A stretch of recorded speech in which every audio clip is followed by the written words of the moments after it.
Good afternoon, I'm Vashon Brown with the Midday News. Special welcome if you're watching on onespotmedia.com. A reminder as well that you can watch TVJ live by downloading our One Spot Media app in the Google Play Store or the App Store. That's the number 1 followed by the words Spot Media.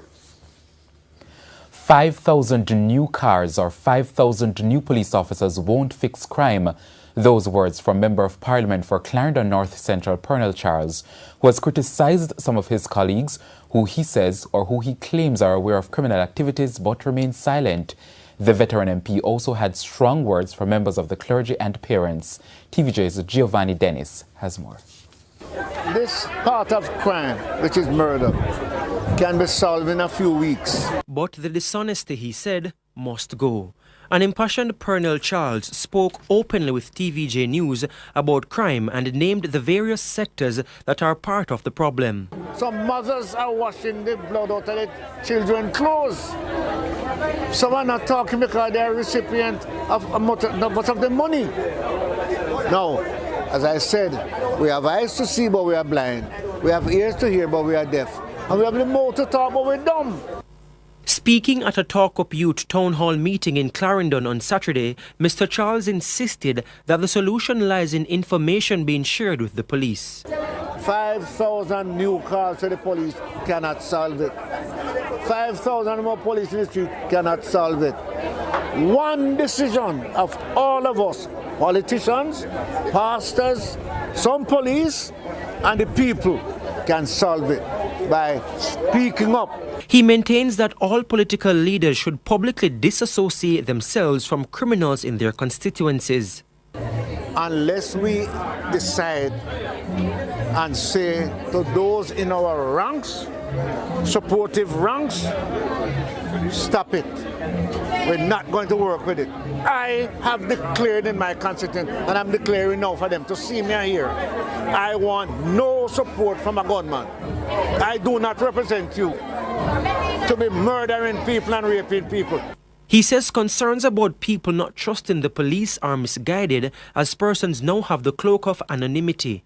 Don't give up on the police force, because the first person you call when you are in trouble, you say, Jesus Christ, call the police. But you will not tell the police that some boys are out here right now walking with some guns. Giovanni Dennis, TVJ News. In the meantime, Member of Parliament for Clarendon Central Mike Henry is calling for a zone of special operations to be declared in the parish. Clarendon recorded more than 150 murders last year.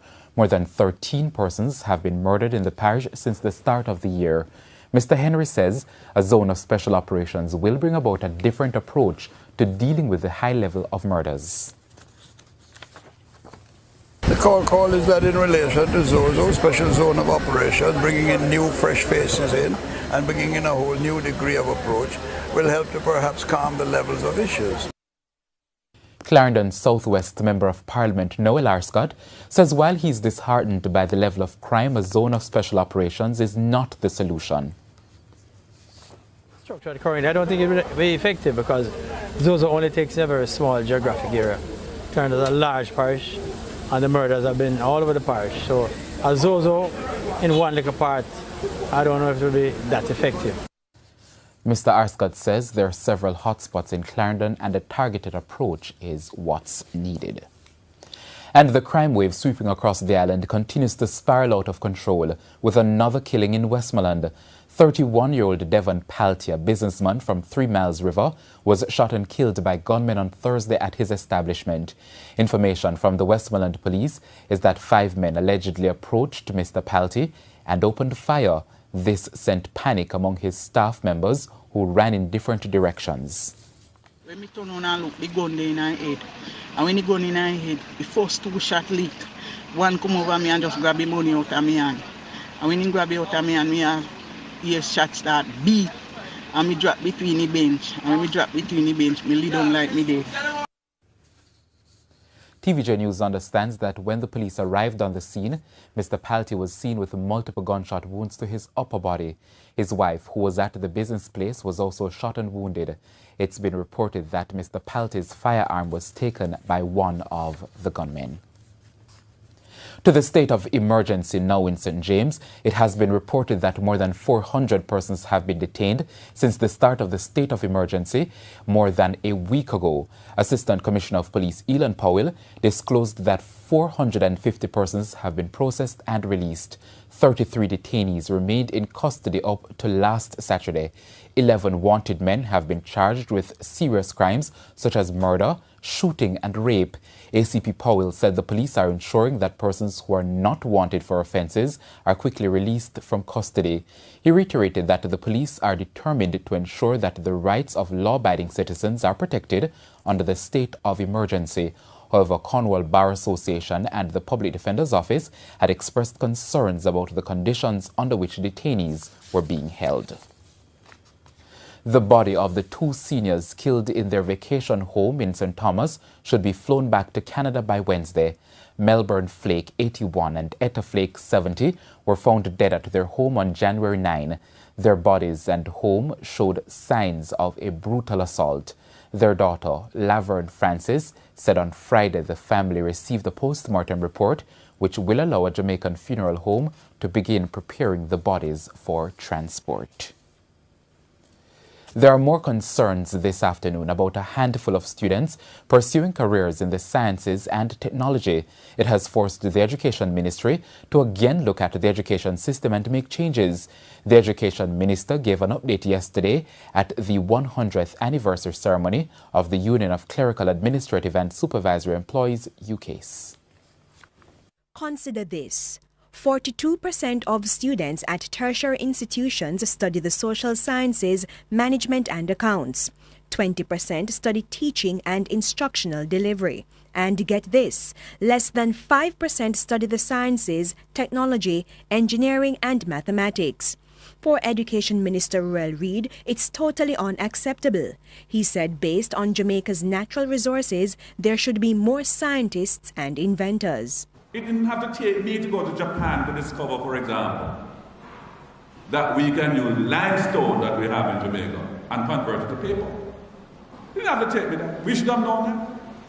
Having been to Japan again, or Blue Mountain Coffee, when we look at the product line that they have created in Japan, when we look at the machinery, both in terms of the manufacturing, processing, and retail, a whole product line around our Jamaican Blue Mountain Coffee that we ourselves have developed the intellectual proprietary rights to have patented and developed those kind of technology. Mr. Reid adds that students are reluctant to do technical and scientific courses because they are challenging. In response, the ministry is working to reform the education system so children can be more exposed to the subject areas at a very early stage. We're now in the fourth industrial revolution where artificial intelligence now is taking over the world.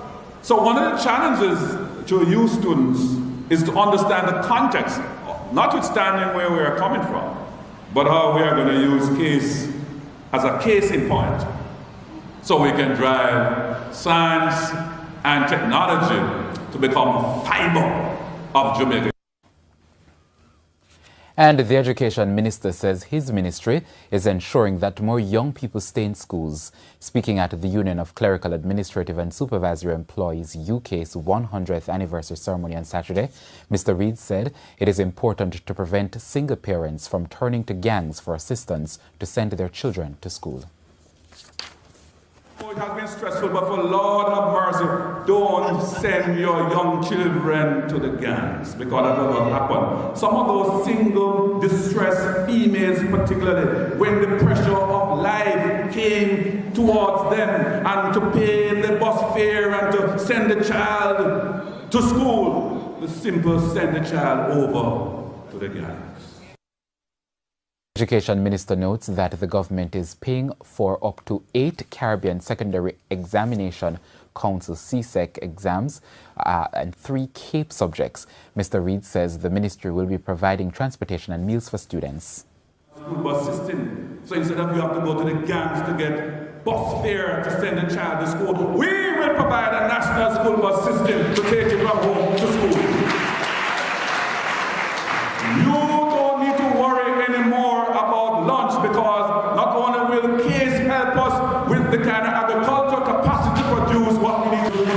the hotel. Kabul says one has by the bay. Families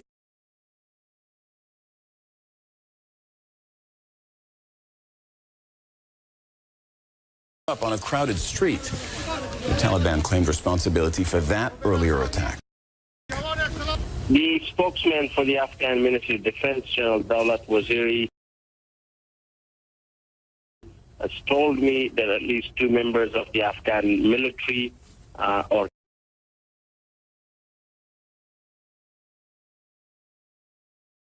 killed, at least 10 members of the Afghan military are wounded. According to Mr.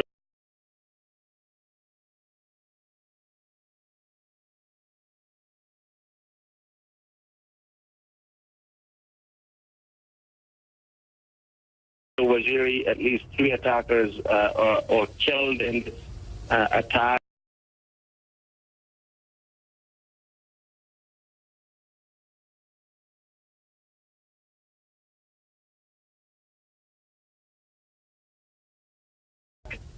One is detained and another one is missing.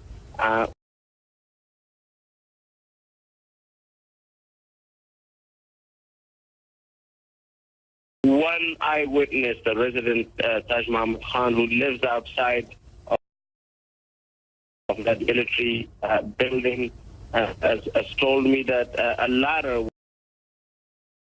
was used by one of the attackers to climb on the wall, and they had placed a blanket or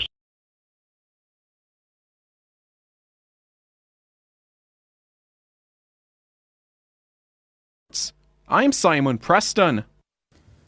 And that's the Midday News. I'm Vashon Brown. Join us at 7 for Primetime News Package. On behalf of the news, sports and production teams, have a good afternoon and a great week.